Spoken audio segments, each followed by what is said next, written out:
ഹരികഥ അവസാനിച്ചു. കുന്നുംപാറ ക്ഷേത്രം ജനങ്ങളുടെ കരഘോഷത്താൽ മുഖരിതമായി.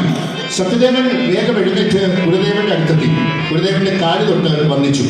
പുഞ്ചിരിയോടെ ഗുരുദേവൻ പറയുന്നു, സത്യദേവൻ, ഹരികഥ ഗംഭീരമാണ്. കഥയേക്കാൾ മെച്ചമാണ് സത്യദേവന്റെ അവതരണവും പിന്നെ ആ ശബ്ദവും. പക്ഷേ ഈ സംസ്കൃത ശ്ലോകങ്ങൾ സാധാരണ ജനങ്ങൾക്ക് എളുപ്പം മനസ്സിലാകണമെന്നില്ല. ചെറിയ മാറ്റങ്ങൾ വരുത്തി പുതിയൊരു കലാരൂപമായി താങ്കളിത് അവതരിപ്പിച്ചാൽ തീർച്ചയായും അത് ശോഭിക്കും. നാം കുമാരനോട് എല്ലാം പറഞ്ഞിട്ടുണ്ട്. കുമാരനാശാനെ ഒന്ന് നോക്കിയിട്ട് ഗുരുദേവൻ ആ സുബ്രഹ്മണ്യ ശ്രീകോവിലിന്റെ അടുത്തേക്ക് കടന്നുപോയി. കുമാരനാശാൻ സത്യദേവന്റെ തോളിൽ തട്ടി, സത്യദേവ, താങ്കളുടെ കഥാഖ്യാനം ആരായാലും അത് കേട്ടിരുന്നു പോകും. ഒരു കാര്യം ചെയ്യണം, വായിക്കാൻ അറിയാത്ത സാധു ജനങ്ങൾക്ക് വേണ്ടി സത്യദേവൻ മലയാള കഥാകാവ്യങ്ങൾ അവതരിപ്പിക്കണം.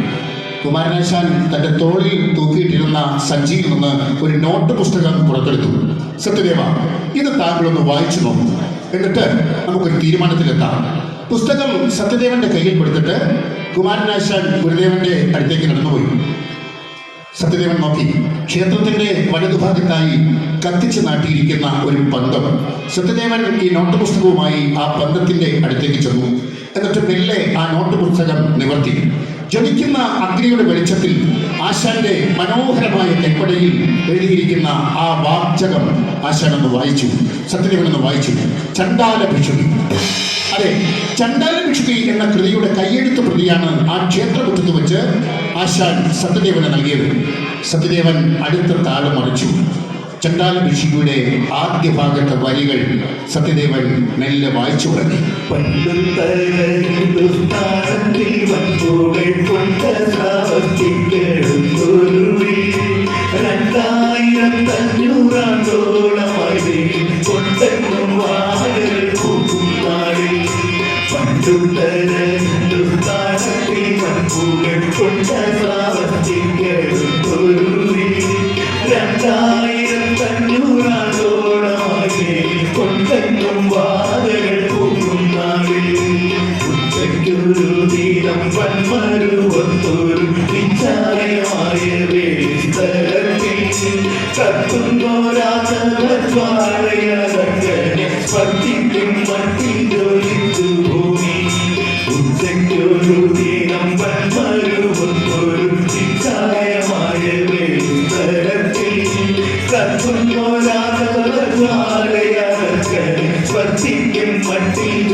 ആരോടാൻ വന്ന് ആ പന്തത്തിൽ എണ്ണ പകരുന്നു.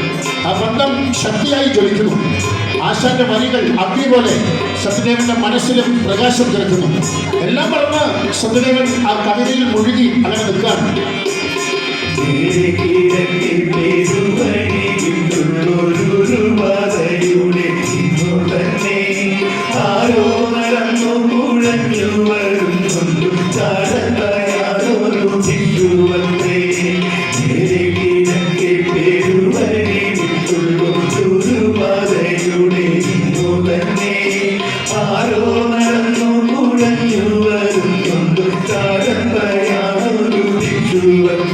സത്യദേവന്റെ മിഴികൾ ജ്വലിക്കുന്നത്, മുഖത്തെ സന്തോഷം ആ വെളിച്ചത്തിൽ നമുക്കും കാണാം.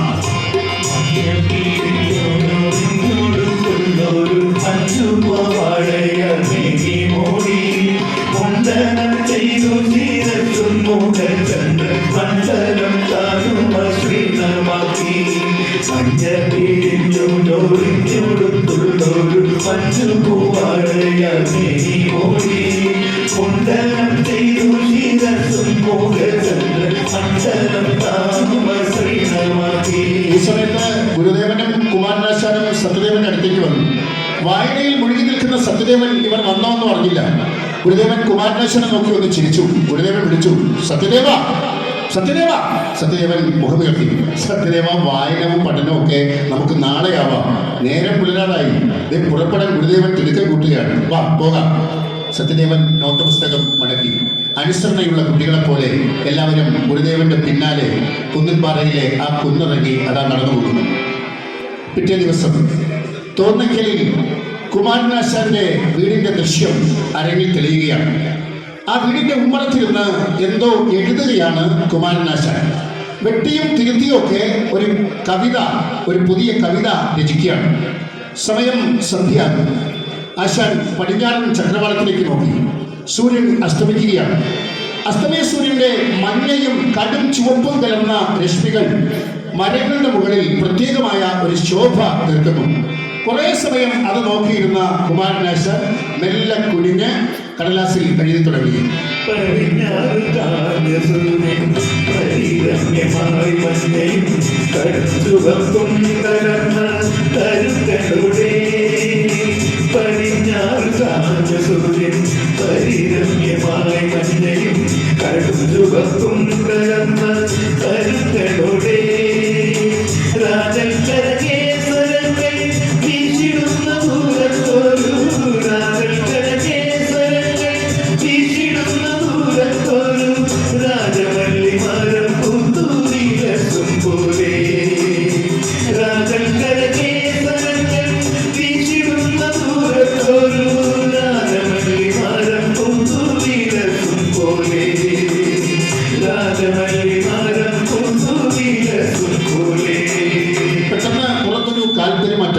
കുമാരനാശാൻ നോക്കി.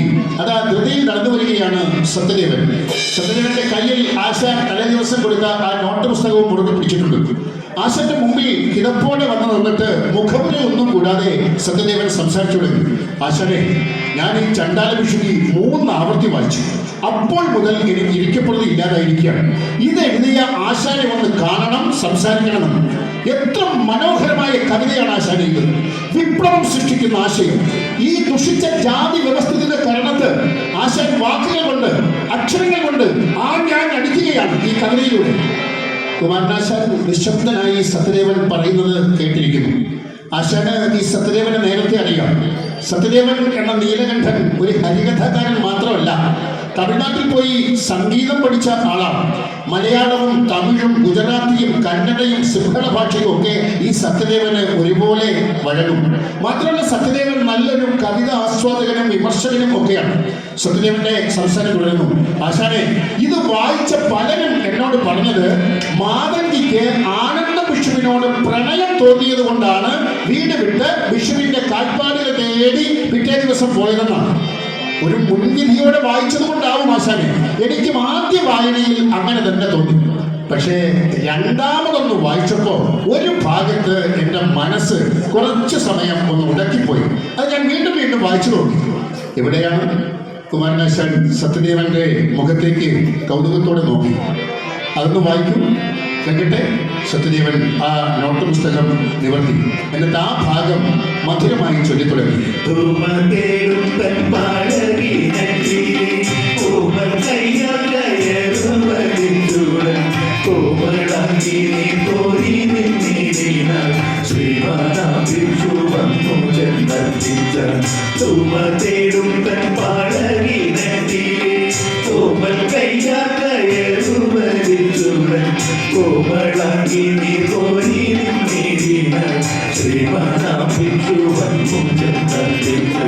സാധിക്കുന്നു ഭഗീനി ഭാരത മോഹനം തുല്യ തണ്ണീരാരുണി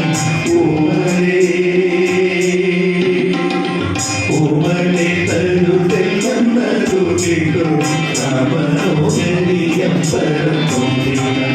ആശാനെ, ഗ്രാമത്തിന്റെ പുറത്തു മാത്രം ജീവിക്കാൻ വിധിക്കപ്പെട്ട ഒരു സാധു പെണ്ണാണ് ഇതിലെ മാതകി. സത്യം പറഞ്ഞാൽ ഈ നായികയ്ക്ക് സ്വന്തമായി ഒരു പേര് പോലും ആശാൻ കൊടുത്തിട്ടില്ല. സമൂഹത്തിൽ ഒരു സ്ഥാനവും അവൾക്കില്ല. എല്ലാവരും വെള്ളമെടുത്ത് അവന്റെ വീട്ടിൽ പോയതിനു ശേഷം നട്ടുച്ചയ്ക്ക് മാത്രമേ ഈ പെണ്ണിന് ഈ കിണറ്റിൽ വന്ന് വെള്ളമെടുക്കാനുള്ള അധികാരമുള്ളൂ. മറ്റുള്ളവരുടെ കണ്ണിൽ പെട്ടാൽ ഇവിടെ ആട്ടി ഓടിക്കും. അങ്ങനെ എല്ലാവരും നിഷ്കരണം ഉപേക്ഷിക്കുന്ന, ആരാലും പരിഗണിക്കപ്പെടാത്ത ഈ പെണ്ണിനെയാണ് ഭിക്ഷു സഹോദരി എന്നും പിന്നെ ഓമലെ എന്നും വിളിച്ചത്. എല്ലാവരും വെറുക്കുന്ന തന്നെ ഒരു സഹോദരിയായി കണ്ട, ഓമനത്വം തുളുമ്പുന്നവളായി കണ്ട ആ ഭിക്ഷുവിനോട് ആശാനെ തീർച്ചയായും അവൾക്ക് സഹോദര തുല്യനായ ഒരു ആരാധ്യ പുരുഷനോടുള്ള ആരാധനയാണ് തീർച്ചയായും തോന്നിയത്. അല്ലേ ആശാനെ? ആശാൻ ഇതൊക്കെ കേട്ട് ഒന്നും മിണ്ടുന്നില്ല, നിശബ്ദനായിരിക്കുന്നു. ആശാനെ, ഇത് എത്രയും വേഗം നമുക്ക് കഥാരൂപത്തിലാക്കി ജനങ്ങളുടെ മുമ്പിൽ പറഞ്ഞു കേൾപ്പിക്കണം. സാധാരണക്കാർ ഇത് കേൾക്കണം. ജാതിയെക്കുറിച്ചുള്ള ബുദ്ധന്റെ അഭിപ്രായം അല്ലല്ല, ആശാൻ ശ്രീബുദ്ധനെ കൊണ്ട് പറയിപ്പിക്കുന്നത് എല്ലാവരും അറിയണം. ഇതിലെ വരികൾ എല്ലാവരും ഏറ്റുപാടുന്ന ഒരു കാലം വരും ആശാനെ. 100 വർഷം കഴിഞ്ഞാലും ആശാന്റെ ഈ കൃതി വായിക്കപ്പെടും. തുടർന്ന് 5 ദിവസം സത്യദേവൻ തോന്നയ്ക്കലിൽ ആശാനോടൊപ്പം താമസിച്ചു. ചണ്ടാല ഭിക്ഷുക്കിയിലെ വരികൾക്കിടയിലെ ചില ആശയങ്ങളൊക്കെ ആശാനോട് ചോദിച്ച് സത്യദേവൻ വ്യക്തമായി മനസ്സിലാക്കി. അതിനിടയിൽ തന്നെ ഈ കഥയുടെ കരട് രൂപം സത്യദേവൻ തയ്യാറാക്കുന്നുണ്ട്. അത് കുമാരനാശാനെ പറഞ്ഞു കേൾപ്പിക്കുന്നുണ്ട്. ഒരു ദിവസം കുമാരനാശൻ പറഞ്ഞു, സത്യദേവൻ, ഏതായാലും ഈ കഥ നന്നാവുന്നുണ്ട്, പക്ഷേ ഒരു കുറ്റവും ആർക്കും പറയാൻ കഴിയാത്ത വിധത്തിൽ വേണം നമ്മുടെ ജനങ്ങൾക്ക് മുമ്പിൽ അവതരിപ്പിക്കേണ്ടത്. നമുക്ക് രണ്ടുപേർക്കും കൂടി ഇതൊന്ന് ഏകദേശം പൂർത്തിയാക്കിയിട്ട് ഡോക്ടർ പൽപ്പുവിൻ്റെയും പണ്ഡിറ്റ് കറുപ്പൻ മാഷിൻ്റെയും സഹായം കൂടി തേടാം. ഈ വിവരം അറിയിച്ചുകൊണ്ട് ഇന്ന് തന്നെ ഞാൻ അവർക്ക് തപാലിൽ അയക്കാം. ഞാൻ മകരം 3-ാം തീയതി വൈകിട്ട് ആലുവയിലെ ചെങ്ങമനാട് വരെ ഒന്ന് പോകും. അവിടെ ഒരു മീറ്റിംഗ് ഉണ്ട്. 7-ാം തീയതി മടങ്ങി വരും. അത് കഴിഞ്ഞ് നമുക്ക് രണ്ടുപേർക്കും കൂടി എറണാകുളത്ത് പോയി പൽപ്പു ഡോക്ടറെ കാണാം. എന്താ?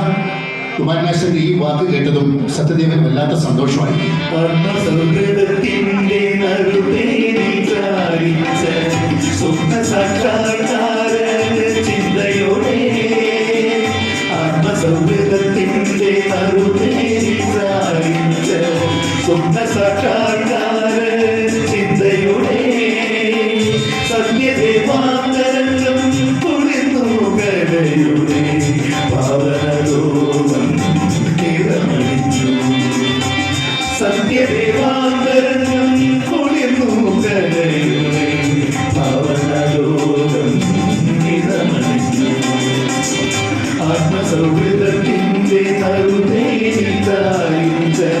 സ്വപ്ന സാക്ഷാത്കാര ചിന്തയോടെ 1924 ജനുവരി 16 കേരളക്കരയാകെ ഞെട്ടിച്ചുകൊണ്ട് ഒരു വാർത്തയെത്തി. പല്ലടയിൽ ഉണ്ടായ ഒരു ബോട്ടപകടത്തിൽ കുമാരനാശാൻ ഉൾപ്പെടെ നിരവധി പേർ മരിച്ചുപോയിരിക്കുന്നു. വാർത്തകളിൽ നിരവധി പേർ പല വള്ളങ്ങളിലായി പല്ലടയിലേക്ക് തിരിച്ചു. അവർക്കൊപ്പം വിടയുന്ന മനസ്സോടെ സത്യദേവനും ഏതാനും കൂട്ടുകാരുണ്ടായിരുന്നു. വലതുഭാഗം കുത്തനെ ഉയർന്ന് തലകീഴായി മുങ്ങി നിൽക്കുന്നു റെഡീമർ എന്ന ബോട്ട്. കരയിലാണെങ്കിൽ ശവശരീരങ്ങൾ അടുക്കി കിടത്തിയിരിക്കുന്നു. പുതിയ ശവശരീരങ്ങൾ മുങ്ങി തപ്പിക്കൊണ്ടുവന്ന് കിടക്കുന്നു. പിടയ്ക്കുന്ന ഹൃദയത്തോടെ കണ്ണീരോടെ സത്യദേവൻ ഓരോ മൃതദേഹത്തിന്റെയും മുഖത്തേക്ക് സൂക്ഷിച്ചു നോക്കുന്നു. ഇല്ല, ആശാന്റെ ശരീരം കാണുന്നില്ല. സമയം രാത്രിയായി. തിരച്ചിൽ അവസാനിപ്പിച്ച് എല്ലാവരും മടങ്ങി. പിറ്റേന്ന് പ്രഭാതത്തിൽ വീണ്ടും തിരച്ചിൽ ആരംഭിച്ചു. പിറ്റേന്ന് 10 മണി കഴിഞ്ഞപ്പോഴാണ് മഹാകവിയുടെ മൃതദേഹം ഒരു കൈതക്കാടിന് പൊന്തക്കാട്ടിൽ നിന്നും കണ്ടെടുത്തത്. വീർത്ത ആ രൂപം കണ്ട് എല്ലാവരും നെഞ്ചു തകർന്ന് കരഞ്ഞുപോയി. ആ ശരീരം എടുത്ത് കിട്ടാൻ പോലും കഴിയുന്നില്ല. ആകെ വീർണമായിരിക്കുന്നു. ആശന്റെ ശരീരം പല്ലടയിലെ മണ്ണിന് തന്നെ നൽകിയിട്ട് സത്യദേവനും സംഘവും തിരികെ മടങ്ങുന്നു. 2 ദിവസം മുമ്പ് രാത്രിയിൽ ഈ ബോട്ടിൽ കുമാരനാശാൻ തന്റെ അവസാന കൃതിയായ തോന്നയ്ക്കലിൽ വെച്ച് എഴുതി പൂർത്തീകരിച്ച അവസാന കൃതിയായ കരുണയിലെ വരികളും പാടി കേൾപ്പിച്ചുകൊണ്ട് ഒപ്പമിരിക്കുന്നവർക്ക് കേൾക്കാൻ വേണ്ടി പാടിക്കൊണ്ട് സഞ്ചരിച്ച ആ ജനപാത, ആ വരികൾ ഇന്നും അതിന്റെ ഓരങ്ങളിൽ മുഴങ്ങുന്നതായി അവർക്ക് തോന്നി.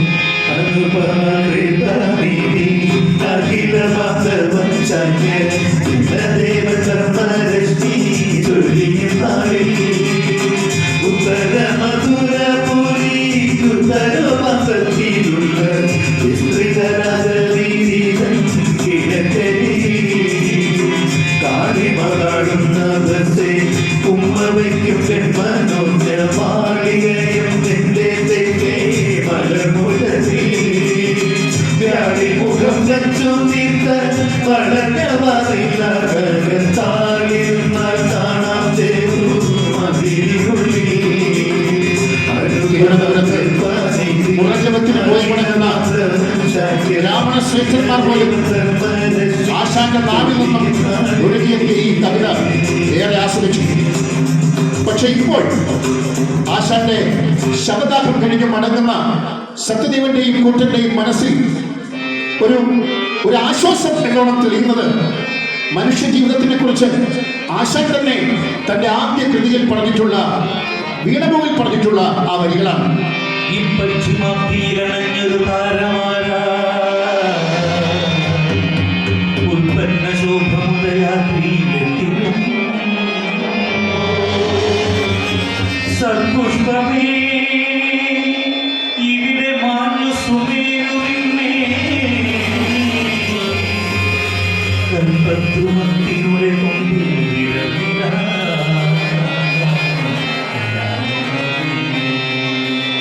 1924 മേടമാസത്തിലെ ഒരു സന്ധ്യാസമയം വടക്കൻ പറവൂരിൽ കേരളപ്പനാശാന്റെ പള്ളിക്കൂടത്തിൽ നിറഞ്ഞ സദസ്സിന്റെ മുമ്പിൽ ഹാർമോണിയത്തിൽ ശ്രുതി ഇട്ടുകൊണ്ട് സത്യദേവൻ ചണ്ടാലഭിക്ഷുകി കഥ പറയുകയാണ്. ആദ്യമൊക്കെ ഒരു പുച്ഛത്തോടെ ദൂരേക്ക് മാറുന്ന നാട്ടുകാരൊക്കെ ഈ കഥ തുടങ്ങി ഒരു 10-15 മിനിറ്റ് കഴിഞ്ഞപ്പോൾ പതുക്കെ പതുക്കെ അടുത്തേക്ക് വന്നു. ചിലരൊക്കെ വീട്ടിൽ നിന്ന് കസേര എടുത്തുകൊണ്ട് മുൻനിരയിൽ ഇട്ട് ഇരിപ്പുറപ്പിച്ചു. വ്യത്യസ്തമായ ഒരു കലാരൂപം. ഇവരൊക്കെ പല കലാരൂപങ്ങളും കണ്ടിട്ടുണ്ട്. പക്ഷേ ഒരാൾ തന്നെ ജനങ്ങൾക്ക് മുമ്പിൽ വന്നു നിന്ന് പാട്ടുപാടി കഥാപാത്രങ്ങളായി സ്വയം മാറി പരിസരത്തിന്റെ ഭംഗിയൊക്കെ വിശദീകരിച്ച് കഥ അവതരിപ്പിക്കുക. സത്യം പറഞ്ഞാൽ ചേന്ദമംഗലത്തിലെ ആ ഗ്രാമം ചണ്ടാലഭിക്ഷുവിയിലെ ശ്രവാസ്തി പട്ടണമായി മാറുകയായിരുന്നു.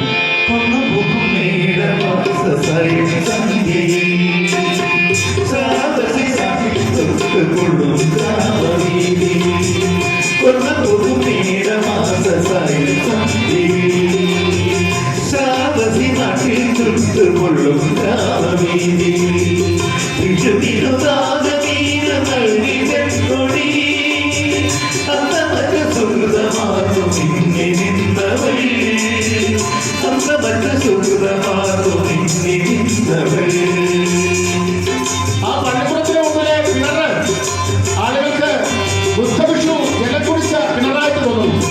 അവിടെ വളർന്നു വെക്കുന്ന ഒരു മരത്തണലിലാണ് ബുദ്ധഭിക്ഷു വിശ്രമിക്കാനിരിക്കുന്നതെന്നും അതിനപ്പുറത്തു നിന്നാണ് ചണ്ടാലപ്പെണ്ണ് ഭിക്ഷുവിനെ നോക്കുന്നതെന്നും അവർക്ക് തോന്നിപ്പോകുന്നു. അവർ ഈ കഥയെയും സാധികനെയും നെഞ്ചോട് ചേർത്ത് പിടിക്കുകയാണ്. മാത്രമല്ല ഈ കഥ പറയാൻ വഴിയൊരുക്കിയ ഗുരുദേവനെയും കുമാരനാശനെയും അവർ ഹൃദയത്തോട് ചേർത്ത് കഴിഞ്ഞു.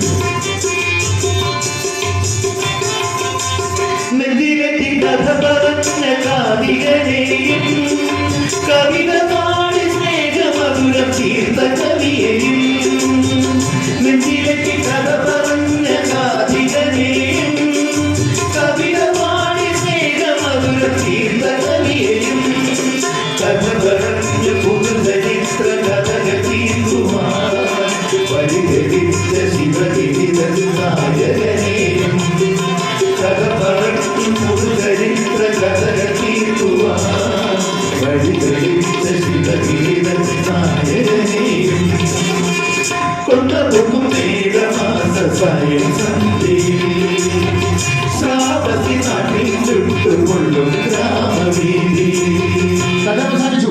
ആളുകളൊക്കെ സത്യദേവനെ അഭിനന്ദിക്കാൻ തിരക്ക് കൂട്ടുന്നു. ഡോക്ടർ പൽപു, കറുപ്പൻ മാഷ്, CK കുഞ്ഞിരാമൻ തുടങ്ങി നിരവധി പേർ അവിടെ എത്തിയിരിക്കുന്നു. ഒരു കരപ്രമാണി മുൻനിരത്തെ നിലയിൽ കസേരയിൽ ഇരുന്നുകൊണ്ട് സശ്രദ്ധം കഥ കേട്ടുകൊണ്ടിരുന്ന ഒരു കരപ്രമാണി സത്യദേവന്റെ അരികിലെത്തി. അദ്ദേഹം സത്യദേവന്റെ മുഖത്തേക്ക് കുറേ സമയം നോക്കി നിന്നു. ആ സ്ഥലത്തെ ഒരു പ്രമാണിയാണ് കൊച്ചുകോവിന്ദ പിള്ള എന്ന കരപ്രമാണി. എന്നിട്ട് ഒന്നും മിണ്ടാതെ തന്റെ ജുബയുടെ കീശയിൽ നിന്ന് ഒരു 10 രൂപ നോട്ട് പുറത്തെടുത്ത് സത്യദേവന്റെ കയ്യിൽ പിടിപ്പിച്ചു. എന്നിട്ട് ഒന്നും മിണ്ടാതെ മടങ്ങിപ്പോയി. ആർക്കും ഒരണ പോലും സംഭാവന നൽകാത്ത കൊച്ചുകോവിന്ദപ്പിള്ള നൽകിയ 10 രൂപ ഉൾപ്പെടെ 45 രൂപ അന്ന് സത്യദേവന് സംഭാവനയായി ലഭിച്ചു. പെട്ടെന്ന് ഒരാൾ അവിടേക്ക് ഓടി വന്നു സത്യദേവനെയും കൂട്ടിനടുത്തേക്ക്. അല്ല, നിങ്ങൾ ഞങ്ങളുടെ മുമ്പിൽ നിന്ന് അവതരിപ്പിച്ച ഈ കലാരൂപത്തിന്റെ പേരെന്താണ്? ഞങ്ങൾ ഈ ഹരികഥ എന്ന പരിപാടിയും സംഗീത പരിപാടിയൊക്കെ കണ്ടിട്ടുണ്ട്. ഇതിനെ ഞങ്ങൾ എന്ത് പേരിട്ട് വിളിക്കും? അപ്പോഴാണ് എല്ലാവരും ആലോചിച്ചത് ഈ കലാരൂപത്തിന് ഒരു പേര് കൊടുത്തിട്ടില്ല. പെട്ടെന്ന് കരപ്പൻ മാഷ് പറഞ്ഞു, ഇതിന്റെ പേരാണ് കഥാപ്രഭാഷണം. പെട്ടെന്ന് തന്നെ കുഞ്ഞിരാമൻ അത് തിരുത്തി, ഇതിന്റെ പേര് കഥാപ്രഭാഷണം എന്നല്ല, ഇതിന്റെ പേരാണ് കഥാപ്രസംഗം.